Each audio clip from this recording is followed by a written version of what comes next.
Basag na basag si Alan Peter Cayetano. Hindi lang Kapitan Tuko siya ngayon, kundi Kapitan Aso. Super dog ng mga Duterte.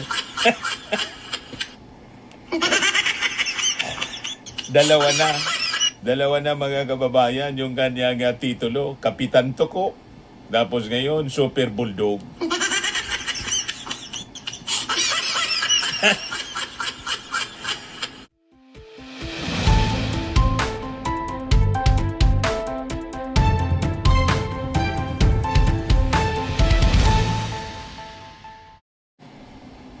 Hello po mga kababayan, dito tayo sa ating masayang channel, Love Trip nga ni.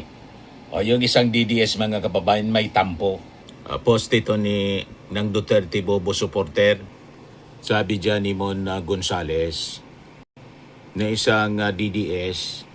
Si Tatay Digong ang daling nakuha ng ICC tas kay Bato pairapan. Inayaan yung tumakas si Bato. Tapos si Tatay hindi. Napaka-unfair naman nun. Papayag ba kayo nun mga ka-DDS? Remember, wala si Bato kung hindi dahil kay Tatay Digong. Kaya sabi sa reaction ni Wingay Channel, oo nga, very unfair. Tama.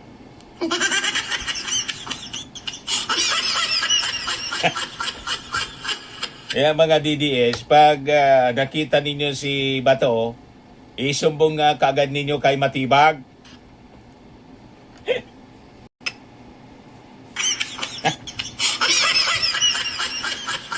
Unfair talaga.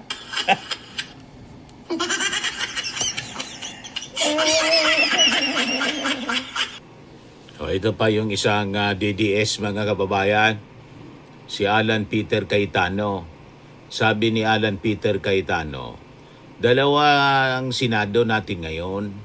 You have the Senate of the Philippines and you have the Senate of Malacanang. Sabi ni Raffy Tulfo, kaninong side po si Alan? Siya po ang Senate of the DDS of the Philippines.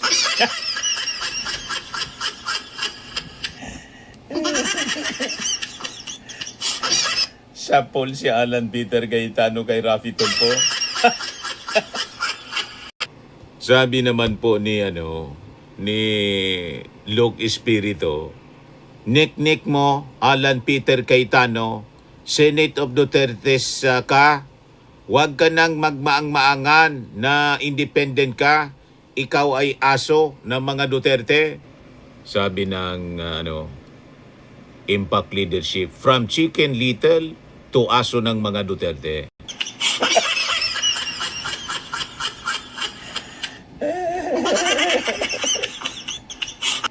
Basag na basag si Alan Peter Cayetano. Hindi lang Kapitan Tuko siya ngayon, kundi Kapitan Aso. Super dog ng mga Duterte. Dalawa na mga kababayan yung kanyang titulo, Kapitan Tuko. Tapos ngayon, Super Bulldog.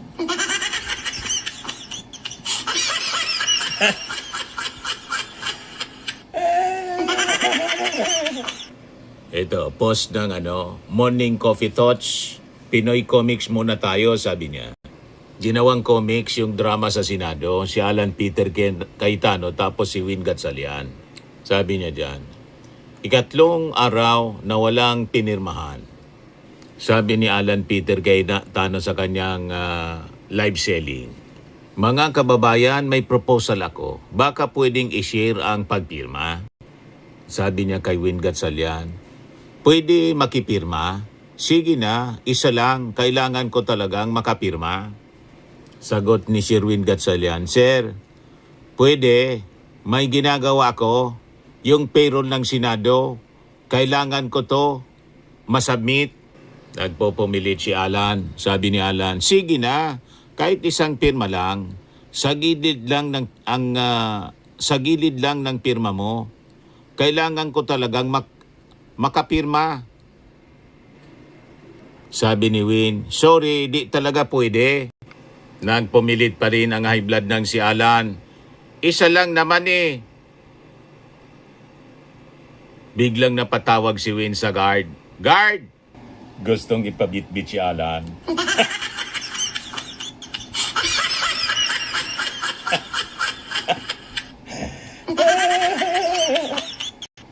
Gusto talagang isingit yung kanyang pirma.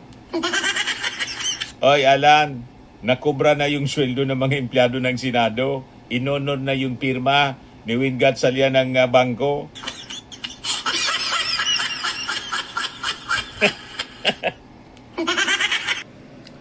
Ito post ng ikulong na yang mga kurakot. Sabi niya, 5 Stages of Grief by Alan Peter Cayetano. First stage, denial. Wala silang 13, so wala silang quorum. Sabi ni Alan sa live selling niya. Tapos anger. This is an illegal kudita na may kasamang pagbasura ng ating konstitusyon, sabi ni Alan. Then pangatlo na stage, bargaining niya. Alam niyo ang batas, sino ang susundin ninyo? Yung peke na acting Senate President o yung sinasabi ng ating konstitusyon na Senate President? Tapos depression stage. Sabi sa live selling ni Alan, I told my sister kanina, sabi ko, ate, part of my wishes, may 13 sila kahapon para tapos na. Ate pala, part of my wishes, may 13 sila kahapon para tapos na. Then yung last, acceptance. Sabi ni Alan, kung pwede lang na bumaba ako today, gusto ko nang bumaba today as Senate President.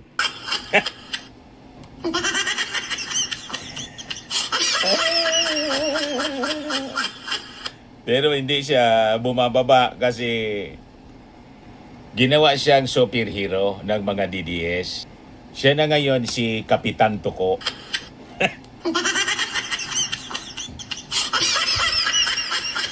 Kapit na kapit sa Senado, mga kababayan, Kapitan Tuko.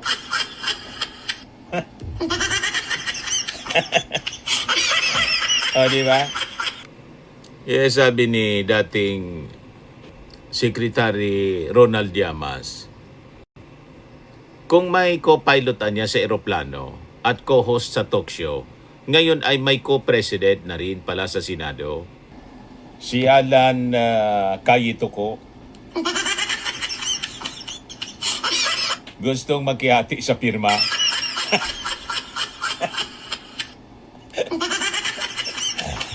Di ba, mga kababayan? Kahit yung pirma gusto makihati pa. Matindi talaga niya, Mr. Maravillas. Matindi. Ito yung mga followers nila na nagrally sa harap ng Senado.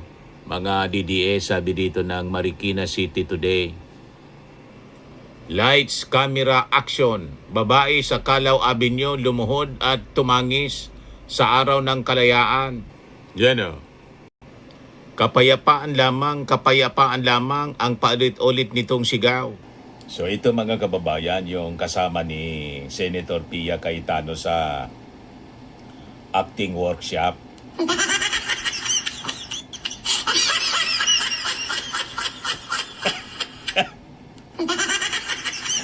Nandun mga kababayan, nandun sa Senado kahapon sa Independence Day celebration, nagrarally yung mga kasama sa acting workshop ni Pia Cayetano.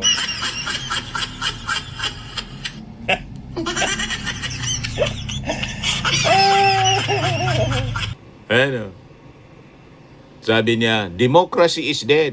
Babae biglang humilata sa kalsada sa harap ng mga pulis. Pero hawak pa rin ang cellphone.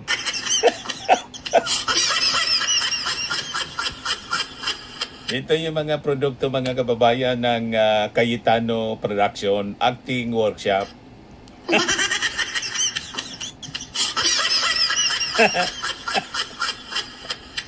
Hindi buminta po yung nilang mga drama. Puro niya kasi Mr. Maravillas palyado yung acting.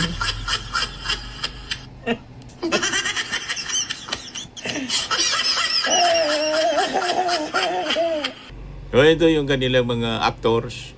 Yung isa umiiyak at nanalangin. Yung isa na pumasok sa taol, humiga sa kabaong. Kasi sabi niya, patay na yung demokrasya. Yung isa, naghilata, mga kababayan, hawak pa rin yung cellphone. Tapos yung isang retired colonel, lumuhod.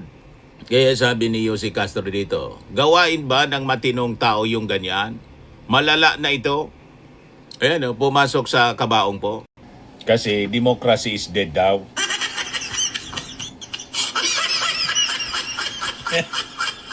Maniwala ko sa inyo kung pagpasok ninyo dyan sa kabaong, diretso nagpa-cremate.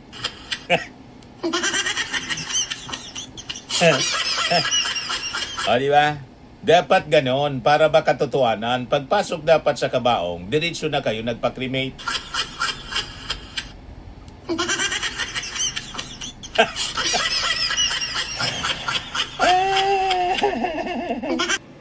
Kaya sabi ni Romeo Mendoza, ilibing ninyo na, baka makahawa pa yung virus. Ingat po kayo mga uto-uto at bobo.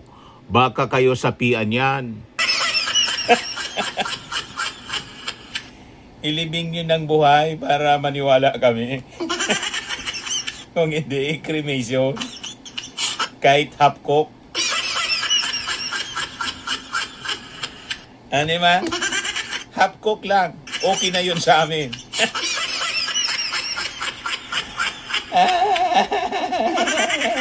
Ote, post ni Uncle Rich, yung yung pumasok sa kabaong, sabi dito, hoy kuya, hindi pa tapos. Huwag ka munang bumangon. Bumangon kasi po. Hindi pa tapos yung drama, biglang bumangon.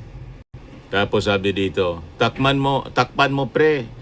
Di alam ng mga anak ko na rumakit ako ngayon.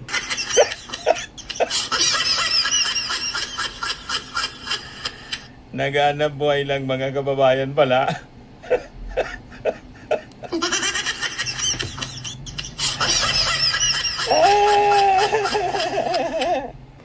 Ito, sabi dito, Duterte pa rin nga kami, basta't may 500. Ito ang patunay na hindi kami mga bayaran.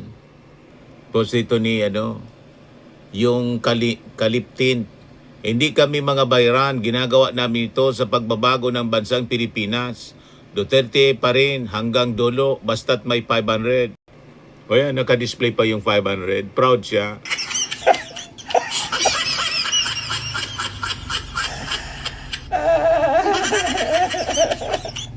O, diba? O, ito sila, mga kababayan. Yung Cartoon Network, nadagdagan na po ng karakter. Pati si Batman, sumali na po para dumami yung rally participant. Yan may mga dalang maleta.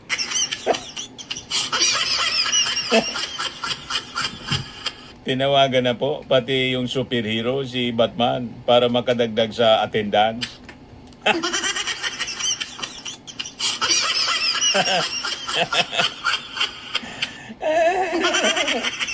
O ito, pati mga unggoy mula sa Manila. So sinama na. Post ito na ang tatay niyong karton. Ha?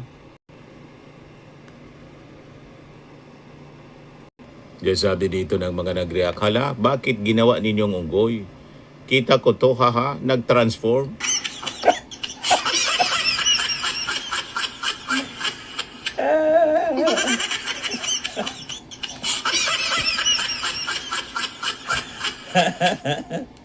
Dinagdagan ng mga unggoy.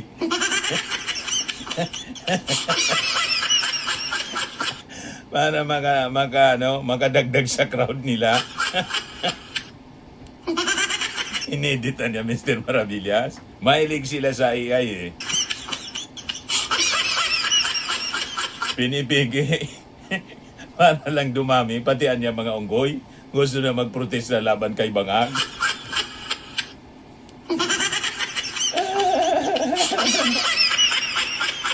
Diba? Sinama si Batman, pati si yung mga unggoy.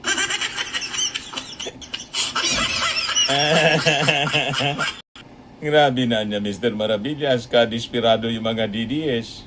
Wala na eh. Yung mga totoong supporters nila. Nag-alisa na. Kaya binalitan ni Batman tapos mga unggoy.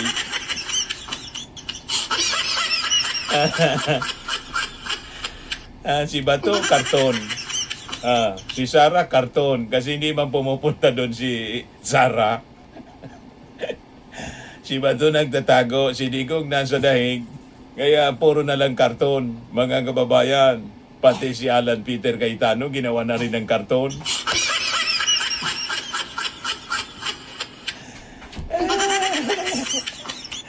Di ba?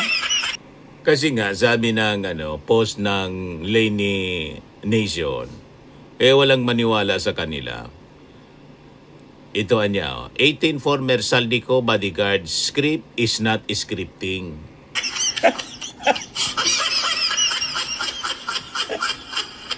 Yung script is not scripting.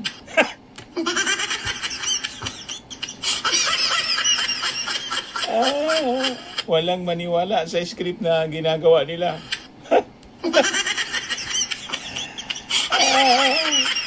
Puro kasi sablay mga kababayan yung kanilang acting.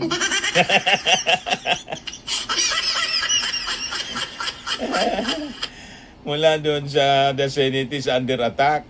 Kaya, ayon, puro palyado.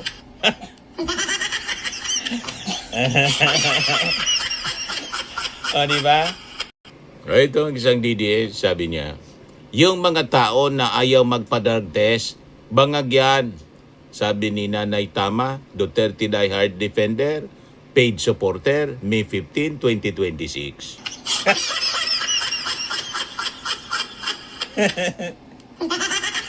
Talaga niya, Mr. Maravillas. Sablay lahat.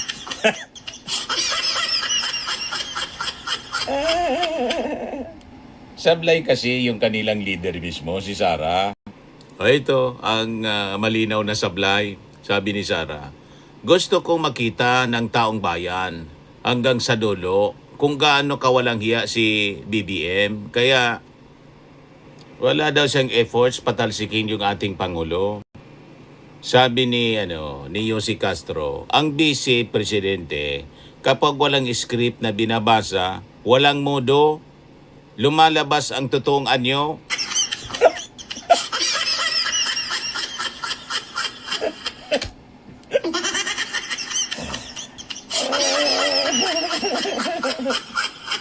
Malinaw kasi yung sinabi ni Sara noong July 19, 2025. Sabi niya, tayong lahat gusto natin mapalaya si BBM sa pwesto.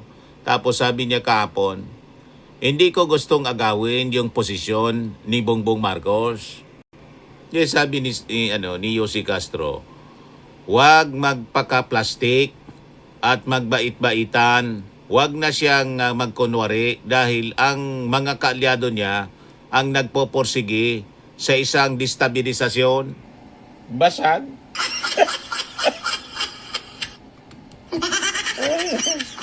Huwag na niya magkunwari.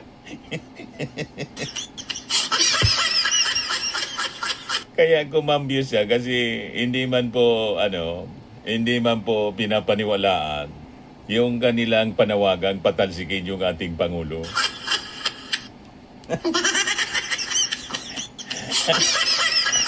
Diba? Yeah, sabi ni 23, gusto niyang palayasin pero ayaw daw niyang agawin ang posisyon ni BBM.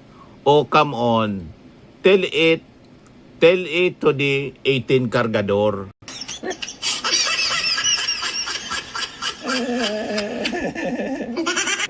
Ito post ni Jeanette Paruli. Sabi niya, kung buhay pa si Gato si Rizal, lagot ka na. Sabi daw kasi ni Sara kahapon, kung bakit Tagalog lagi ang mensahe ko, dahil ang sabi nga ni Andres Bonifacio, ang hindi magmahal, marunong magmahal sa sariling wika, ay higit pa sa hayop at malansang isda. Mali yung attribution.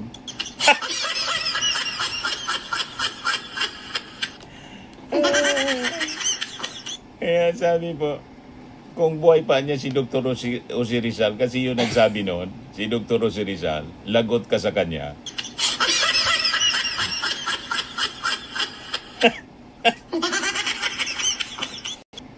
Pati niya Mr. Maravilla sa sa history, bagsak si Sara.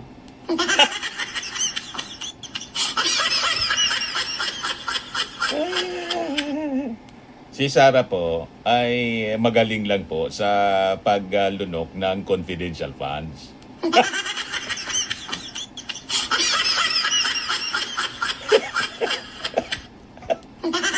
Perfect niya yun.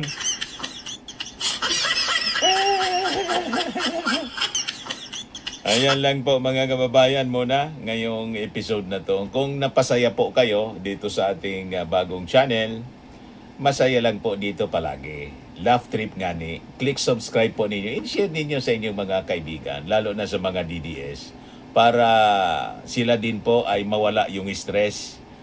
Kasi po, hindi nila maiupo si Sara Duterte. Anong pizza na? Hindi umobra yung kanilang attempt sa Independence Day na iupo si Sara. Kaya ito na lang po ang panlibang ko sa kanila para hindi sila magbigti.